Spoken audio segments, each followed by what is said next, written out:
berawal dari supir tembakan hingga kini menjadi pengusaha sukses. Ahmad Syahroni pun kemudian masuk menjajal ke dunia politik dan kini terpilih sebagai salah satu wajah baru DPR RI dari Partai Nasdem. Telah hadir di studio Mata Najwa Ahmad Syahroni. Selamat malam. Bang Roni, terima kasih sudah hadir di Mata Najwa. Kisah hidup Anda itu seperti sinetron ya? Kalau dibaca, Anda sempat mengeluarkan biografi dan saya sempat membaca selintas. Jadi betul-betul hidup susah, anak dari penjual nasi Padang. Betul. Di Pelabuhan Tanjung Priuk.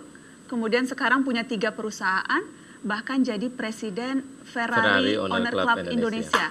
Jadi Anda tadi dari bawah, sekarang sudah di atas, posisi sudah enak. Apa yang Anda cari dengan menjadi anggota DPR? Jadi prinsip saya sebenarnya menjadi pengusaha itu puncaknya hanya di sebagai CEO saja. Tapi kalau menjadi seorang wakil rakyat yang dipilih oleh rakyat, maka saya harus berpaling kembali kepada rakyat. Kalau menjadi CEO, saya hanya berpikir mikirin karyawannya saja. Taruhlah karyawan saya 5.000. Saya memikirkan 5.000 saja dengan kepentingan saya pribadi. Tapi kalau saya menjadi wakil rakyat, dan itu datangnya saya dipilih menjadi rakyat di konstituen saya di mana saya tinggal, maka saya harus mengabdi terhadap rakyat yang ada di wilayah saya. Oke. Yang jelas kalau kita lihat siapa-siapa saja yang terpilih menjadi anggota DPR saat ini, 41% itu pengusaha. Iya. Kalau yang dari dulu-dulu, motivasinya simpel, mau jadi anggota DPR supaya ada akses ke informasi, akses kekuasaan, akses ke anggaran. Apakah itu juga yang menarik untuk Anda, akses-akses itu? Tidak. Jadi gini, saya masuk ke ranah politik, kembalinya adalah tidak lagi mementingkan pribadi. Kita harus berkilah bahwa saya dari nol menjadi CEO adalah perjuangan yang panjang. Tapi menjadi wakil rakyat, saya nol kembali dan ingin berkiprah juga menjadi yang terbaik. Ranahnya adalah kepentingan kalau menjadi CEO adalah karyawan, tapi kalau kepada wakil rakyat, kepentingannya kepada rakyat. Harus kembali kepada rakyat. Kerjanya kerja masyarakat. Tapi bahwa akses itu akan mudah bisa didapatkan. Rapat-rapat, kemudian membahas anggaran. Yang kita tahu yang banyak terjerumus ke KPK dan berbaju orange itu rata-rata memang pengusaha yang bermain proyek anggaran. Iya. Nah, itu jadi tergantung kepada pribadi diri sendiri. Terlena nggak dengan apa yang ada di depan mata kita. Makanya saya dari yang terbawah sampai tingkat yang saat ini adalah tergoda memiliki sesuatu atau pengen dapat yang lebih.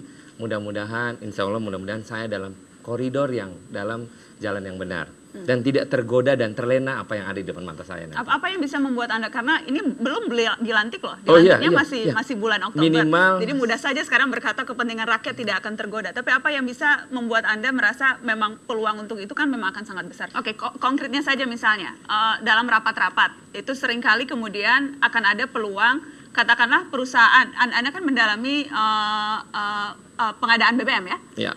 Bukan pengadaan, kita hanya transportasi jasa BBM. Ada kemungkinan rapat konflik of interest yang mungkin terjadi. Anda tahu akan ada perubahan kebijakan, Anda mengetahui informasi itu lebih awal, Anda bisa manfaatkan untuk kepentingan perusahaan Anda? Oh tidak, lagi-lagi bahwa ranah masuk menjadi wakil rakyat, seyogianya harus keluar dari perusahaan yang sudah saya buat. Jadi kenapa? Anda akan mundur nih?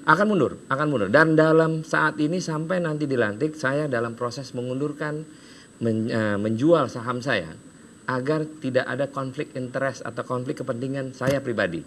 Karena saya pedoman awal adalah untuk mengabdi kepada masyarakat, yang masyarakat memilih saya untuk menjadi wakilnya. Oke. Anda kemarin menghabiskan biaya kampanye berapa banyak? 5,2 miliar. 5,2 miliar. Fantastis itu jumlahnya. Fantastis karena wilayah yang memang cukup luas dan ada 1,1 juta untuk di Jakarta Utara dan 1,8 juta di Jakarta Barat dan 6.000 ada di Pulauan Seribu. Kita 1 tahun 2 bulan melaksanakan kegiatan sosialisasi karena saya masuk ke politik di Partai Nasdem itu 2013 di awal Januari. Jadi memang saya brand new banget. punya dasar kepentingannya adalah karena saya pengusaha dan menjadi wakil rakyat, pedomannya adalah karena saya dipilih oleh rakyat, kita harus kembalikan itu kepada rakyat. Jadi 5,2 M itu Anda habiskan memang untuk apa? Untuk kembali transport. ke rakyat tuh dalam arti apa? Membeli suara? No. Kita tidak pernah ada istilah kata serangan fajar. Kalau serangan fajar dilakukan hanya kepentingan orang-orang yang cuman mau datang hanya butuhnya saja. Saya ingin memperkenalkan diri saya terhadap masyarakat bahwa saya ini mau menjadi wakilnya bapak-bapak dan ibu-ibu. Pilihlah saya bukan karena faktor finansial. Tapi memang benar-benar ibu bapak memilih saya karena memang percaya dengan saya. Yang jelas memang kemudian Anda menjadi calon anggota DPR yang dipilih terbanyak, memperoleh suara terbanyak. Iya, saya di Jakarta Utara dapat 48.000. 48.000 mengalahkan Ketua DPR Marzuki Ali. Yes. Yang hanya mendapatkan 10.000 suara. Iya. Dengan uang 5,2 miliar. Iya. Ada persiapan khusus yang Anda lakukan sekarang karena akan memasuki dunia yang sama sekali berbeda? Tidak ada, mungkin karena persiapannya kita pengen berawal dari keluarga dan mudah-mudahan godaan atau yang sifatnya tahta, wanita, harta, insya Allah kita sudah miliki. Tapi mudah-mudahan dengan ranah yang baru jangan sampai tergoda dengan hal itu. Mudah-mudahan. Karena manusia itu hanya sebatas perjalanan, masih banyak kerikil-kerikil yang di depan.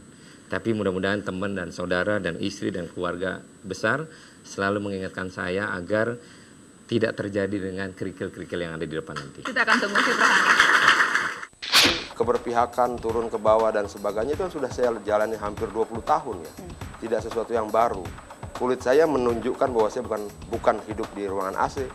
Kulit saya kulit lapangan, kulit saya memang kulit yang sama warna dan sawah.